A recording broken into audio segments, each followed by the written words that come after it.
Gama conhecia o racismo do Brasil a tal ponto que ele escreve uma autobiografia, que é uma carta privada, para um amigo, que era juiz de direito em São Gonçalo, Minas Gerais. O amigo não publica, não divulga a carta, escreve outra carta adaptando a carta que recebeu do Luiz Gama, e só 50 anos depois a carta do Luiz Gama aparece em Paris. 50 anos depois é que o Brasil ouviu pela primeira vez a escrita única de um homem negro que viveu a escravidão e escreveu uma autobiografia no Brasil.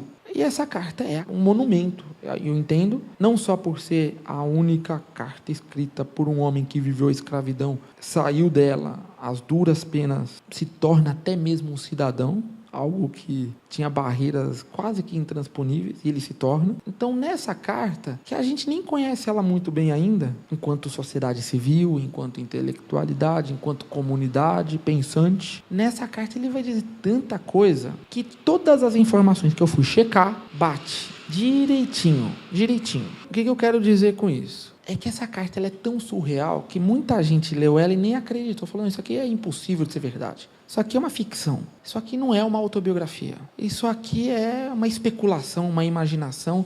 Nem a Luísa Maim existiu. Que a Luísa Maim, a única fonte que fala da Luísa Maim está nessa carta. Não tem mais nenhuma, até hoje, conhecida que fala da Luísa Maim. Só essa carta. Vê o poder dessa carta. Hoje a gente discute Luísa Maim todos os dias. Mas o único registro histórico que fala dela é a carta do Luiz Gama. Essa carta que ficou 50 anos sem que ninguém lesse, a não ser o juiz de direito, que depois se tornaria ministro do Supremo Tribunal Federal, Lúcio de Mendonça, e que eu abro citando essa carta na introdução do livro. A gente ainda não conhece essa carta. E o Gama não publicou. Sabe por que eu estava falando que o Gama conhecia o racismo a fundo? O Gama não publicou essa carta. Ele tinha acesso aos jornais, publicou tantos textos. Por que ele não publicou a autobiografia dele no jornal? Como o Frederick Douglass publicou num panfleto nos Estados Unidos. Por quê? Uma das hipóteses, estou aqui pensando em voz alta, é porque ele ia cair no descrédito. A palavra de um homem preto dizendo que foi escravizado, dizendo que a mãe dele foi uma figura geniosa, insofrida, vingativa, laboriosa, que recusou o batismo e a doutrina cristã e que era uma africana livre na